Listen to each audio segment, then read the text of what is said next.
I go by the name Cole and had been married for 6 years. I've always had a knack for tinkering and creating things, and it turned out that many people were interested in what I came up with. I even had a few patents under my belt for some nifty gadgets.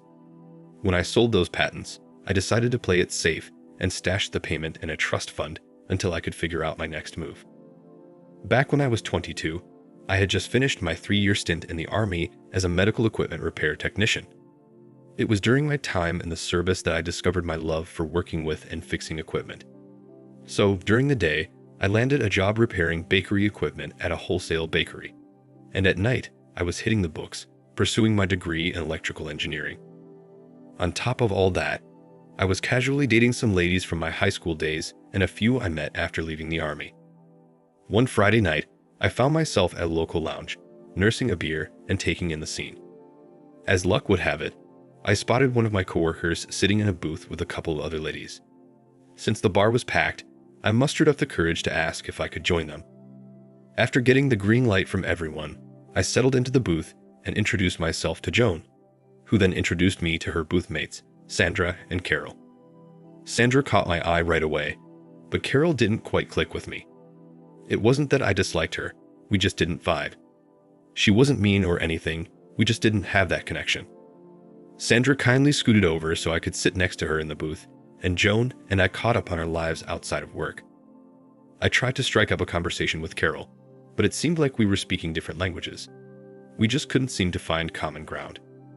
Sandra was completely focused as I tried my best to engage Carol in conversation. However, it became evident that my efforts were in vain. Sandra then requested that I move so she could use the restroom.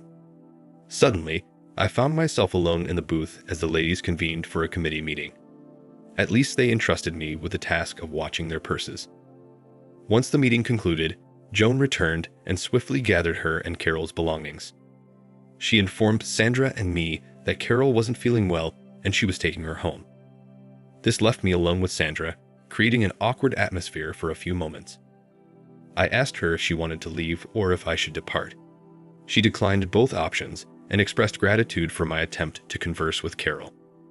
It turned out that Carol had discovered her fiancé cheating with an ex-girlfriend, which had temporarily soured her opinion of all men.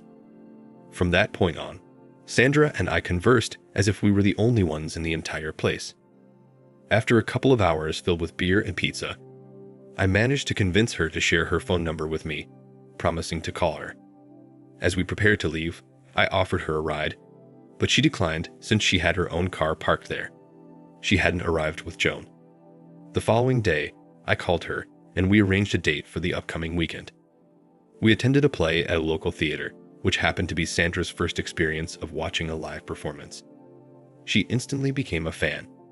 After the play, we enjoyed a late dinner together, which was delightful and led to more dates. Eventually, we became exclusive and started dating until I completed my degree.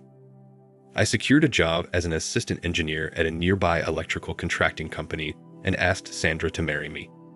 She happily accepted. 18 months later, we tied the knot. Carol served as the maid of honor, while Joan was a bridesmaid. It was a beautiful wedding, and the reception was filled with joy and laughter. I've mentioned this before, but I've always been a tinkerer since my high school days. I even had a few bakery and commercial restaurant equipment patents that were well received by the industry. To handle all of this, I started my own company while working as a construction electrical engineer. I made sure that all the money went into a company account, so I had something that was solely mine. Through the company, I managed to buy the house we were renting. Things were going really well for about 3 years. I got promoted to lead engineer on a major construction project, and Sandra found a new job in the neighborhood. She believed that since we were financially stable, it was the perfect time to start a family. We tried everything to get her pregnant, but nothing seemed to work. After 2 years, we finally went to a specialist and discovered that due to an injury I had in the service, my sperm count was extremely low and the sperm I produced wasn't motile. Sandra became upset and our sex life came to a halt. It was like someone had flipped a switch. I tolerated it for about 7 months, but eventually I reached my breaking point. I sat down with her and said, "I'm moving out. It's clear that you no longer want any intimacy with me. It's not my fault that I'm infertile. If having kids is more important to you than our life together, maybe we should consider getting a divorce." She started crying, saying she didn't want a divorce and she didn't want me to leave, that she's just so disappointed that we won't have kids, and that she forgot how much I meant to her, and she'll try to be better. I replied, "That won't solve our problems. Your attempts to be better are just as much of an issue as what we're going through now. I don't want you to try. I want you to genuinely want to improve. I won't be far away, and if you ever need anything, you can always call me. I suggest we seek marriage counseling. If you're not open to that, then you should consider getting counseling for yourself. I love you with all my heart, and I'm not leaving just because we haven't been intimate. But I can't bear to be near you when your pain is causing me so much anguish." I finally finished speaking.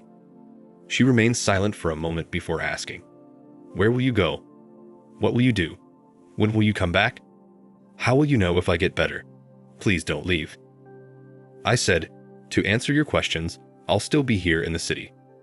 I'll continue working, and I won't abandon you because I love you. However, I need to take some time away. Your pain is hurting me so deeply that I'm afraid it might turn into anger. My mother has offered me a place to stay in the apartment above her garage, and your parents have offered me an apartment in their building. I won't be far away. Please, seek help. I can't bear the pain you're causing me. I'll come back when I can see that you love me enough to not flinch when I touch you." She lowered her head, sobbed, and then suddenly snapped at me, "Fine, you jerk. Leave when things get tough. Just go. I'll consult a lawyer before I see a damn therapist. Just go." These words came from a woman who wouldn't even say a curse word. I was taken back. I stood up, walked to the bedroom, and began packing my belongings. Tears streamed down her face as I packed. I packed up my car and hooked up the small trailer we used for camping. It wasn't even close to being full, but I was hoping I wouldn't be gone for too long. I drove for about 20 minutes until I reached my mom's house and started unpacking. After a couple of hours, my mom came up to me and said that Sandra was on the phone. I told her to please take a message or ask her to call my cell phone, that after that last argument, I don't think I'm ready for more right now. I said, "Mom, I'm sorry you're caught in the middle of this. I love Sandra so much, but it's become so difficult just to get a simple kiss from her. I don't know if you want to hear this, but we haven't been intimate since we found out I'm unable to have children. Sandra wants a family, and I even offered to get a divorce if it would make her happy. I'm at a loss for what to do. I'm hoping that moving out will shock her enough to realize the pain she's causing. If not, I might be staying here for a while." I said goodnight to my mom and went to bed. The next day at work, 2 policemen showed up at the construction site and asked to speak with me. They said they were following up on the burglary at my house the previous night. I was shocked. They explained that someone had tried to break into my house through the basement window around 3 a.m. My wife had called the police, and when they arrived, the intruder fled. They asked me why someone would target my house for burglary. I told them about the various gadgets I had and some that I was currently working on. I informed them that I had temporarily moved out and that I would go back home that night to assess the situation. They then revealed the shocking news, "Sir, we had to admit your wife to the hospital. It seems like she had a psychotic episode. She's not in any danger, but the patrolman who responded to the call mentioned that she was hysterical. She's currently at the psych ward in the hospital. She asked the man she was with to leave the house. I'll go see her right away. Don't worry about my belongings. They're not worth a single hair on her head," I assured them. "Please convey my gratitude to all the officers involved. I'll do whatever I can to resolve these issues." It wasn't until the next day that I realized there was a man with her during the incident. When I arrived at the hospital, I was informed that I was on the excluded visitors list and wouldn't be allowed to see Sandra.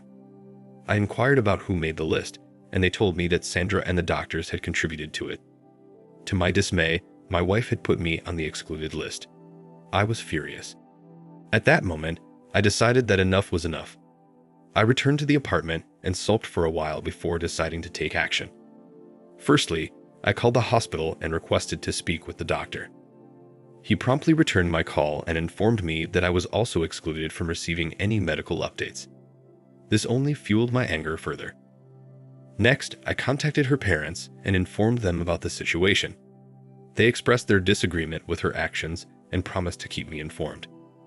I recounted the events of the past few days and explained how her behavior had led me to believe that moving out was the right decision. After letting Sandra's parents attend to their own matters, I dialed my mother's number. She had worked as a paralegal before retiring, so I sought her advice on finding a good divorce lawyer. I explained that Sandra had completely shut me out of her life, and perhaps my actions would compel her to seek help. I suggested that maybe through a divorce, she could have the children she seemed fixated on. Reluctantly, my mother provided me with the name of a lawyer. I thanked her and allowed her to return to her activities. I decided to take matters into my own hands and called the police to get a copy of the report from my insurance. They told me it would be ready in half an hour, but I had to go pick it up in person. Apparently, electronic transfer wasn't an option due to legal restrictions. When I got the report, something didn't add up. The broken window was only 6 inches high and 24 inches wide, making it impossible for anyone to fit through. On top of that, there were only small footprints around the window, possibly belonging to a female or a child. And to make things even stranger, there was another person in the house named John, who was dressed in a robe at 3:00 a.m. along with Sandra. The name John rang a bell, but I couldn't quite place where I had heard it before. According to the report, neither Sandra nor John saw who tried to break in, but Sandra was really upset about both their names being in the police report. Suddenly, it clicked. I remembered that John was a sales associate at her workplace, where I had met him once before. I also recalled that his wife was the owner of the company. What on earth was he doing in my house at such an odd hour? The next day, I called the lawyer, expecting a man, but it turned out to be a woman. I scheduled an appointment with her for later in the day. I then called my workplace and informed them that my assistant could handle everything while I took the rest of the week off as personal time. My boss immediately called back, insisting that I come to work right away. I relayed the urgency of the situation, and he granted me the time off. When I arrived at the lawyer's office, I requested a divorce filing and a lawsuit against the office where Sandra and John worked. I also asked for a potential eviction notice since the house belonged to my company and Sandra had no ownership in it. We were merely renting it from the company I had established to promote my patents and gadgets. I explained that I had a police report proving that Sandra had a man at the house at 3:00 a.m. Additionally, I mentioned that I had temporarily left due to some issues between us, and coincidentally, the man was there on the same night I left. She informed me that Sandra was currently under a mandatory 14-day hospitalization, which my insurance was covering. She said she would lift the medical information blackout only if I authorized payment. She then suggested that I immediately move back into the house. She also advised me to contact the bank to set withdrawal limits on all joint accounts and cancel any joint ATM cards. After taking care of all the banking matters, I returned to the house and discovered John attempting to enter. I parked my car in the driveway, blocking his way, and he started approaching me. In response, I quickly dialed the non-emergency police line on my cell phone and requested to speak with an officer. As John came closer and motioned for me to roll down the window, I shook my head no and instead showed him my ID from my wallet. Seeing this, he immediately ran off down the road. I chuckled and asked the officer if they had any information about the damage caused by the break-in at my house. They informed me that the only damage was a broken window caused by a drunken neighbor who mistakenly wandered into the driveway. She struck the window when her key didn't fit the door, and then she fled. So, the next day, she called the police station and promised to pay for the damages. I entered the house and went into what used to be our bedroom, only to find a man's clothes in the dresser drawers that I had previously emptied. I rummaged through every closet and drawer, collecting the clothes that didn't belong to me. With a stash in hand, I headed out to the garage where we had our secret, totally illegal incinerator. Hoping for John's return, I left the garage door wide open.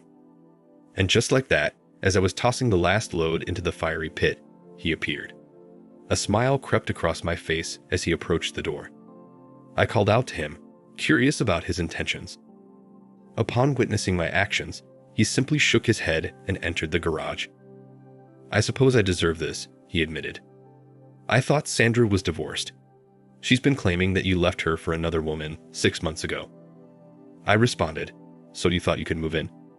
"Well, let me set things straight. I'm the one renting this house, and Sandra hasn't contributed a single penny towards the rent. She has no claim over it. I moved out 3 days ago due to a temporary fallout with my wife. And trust me, your wife's company will be hearing from my attorney soon." His face turned pale, and I couldn't help but laugh. "By the way," I added, "when you visit Sandra, kindly inform her that all her belongings will be relocated to her parents' house once she's released. Oh, and tell her I finally understand the reason for the freeze." "One last thing," I screamed, unable to contain my anger. "How long have you been sleeping with my wife?" He remained silent, swiftly getting into his car as I opened the gate for him. Once he drove off, I returned to the house and called a locksmith. To wrap up the afternoon, I made copies of the police report. I made a copy for my insurance company just in case. Another copy was made for Sandra's parents in case they tried to blame me for everything. Then, I placed a copy in our basement safe. As for the original, I planned on keeping it in my personal safe deposit box at the bank. Inside that box, I had all the patent papers and a bank book where I stored the money I earned from patent licensing agreements. The money from my job and about 10% of the patent money were in our joint accounts, which is all the money Sandra knows about. It's not a lot, but it should be enough for her if we ever split up. I kept the hidden money because I wanted something that was solely mine. Sandra found out about the house, so she wouldn't be able to claim it in a divorce. It wasn't a deal breaker though. The next morning, I spent my time packing up all of her clothes, makeup, toiletries, and any pictures that didn't include me. We had some boxes stored away that we broke down and used for this purpose. In the early afternoon, the locksmith arrived and changed the locks. Afterwards, I took all the boxes to her parents' apartment building and gave them a copy of the police report. They weren't thrilled, but they accepted the items. I left without any further discussion. My lawyer got back to me and informed me that the threat of non-payment was enough to obtain all of the medical information. It turns out Sandra was about 6 weeks pregnant and panicked when she realized the police would find out about John being at the house during that time. She even screamed at the officers who came to investigate the break-in. Eventually, she started screaming and crying uncontrollably. The officers had to restrain her, and she was committed to a 14-day psychiatric evaluation.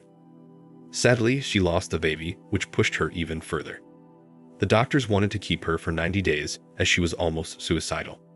They also noticed that her hormone levels were elevated, as if she had been taking fertility drugs. However, they couldn't find any prescriptions from the doctors she claimed were treating her. The pregnancy bombshell was the last straw for me. I made it clear to my lawyer that once Sandra was discharged from the hospital, I wanted her served with the divorce papers. I explained to my lawyer that I have fertility issues and the few sperms I have are damaged. I also advised her to immediately take legal action against the company due to their strict anti-fraternization policy. I told her to make it a painful process for them, but not to go overboard. As part of the settlement, both of them were to be terminated without any recommendation or severance package. The lawsuit against the company was promptly filed, and John's wife informed my lawyer through her lawyer that they were ready to fight. My lawyer informed the opposing attorney that they had evidence of unprofessional behavior from both parties. Although she didn't mention the pregnancy, she did bring up the police report of John being at the house at 3:00 a.m. The attorney representing the company was caught off guard by this information, as his client had failed to mention it. My lawyer speculated that she might not have been aware of it.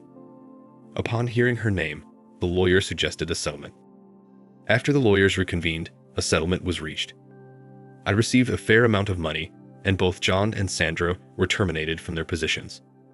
John's wife initiated divorce proceedings based on the police report. He had lied to her, claiming he was visiting a customer site that night to get an early start. I found out about this from one of Sandra's colleagues at the office. Sandra left the hospital before the commitment papers were filed. She was served with the divorce papers afterwards. She vanished, and I didn't hear from her for over a year. She did, however, sign and return the divorce papers, but she didn't ask for anything from the marriage, not even her entitled share. About 15 months later, she sent me a letter of apology. It came all the way from a little town in Montana. She didn't go into much detail about her life since the divorce. The letter was simply her way of saying sorry for the hurt she had caused me. Thank you for listening. Share and subscribe to the channel to listen to more stories. Take care.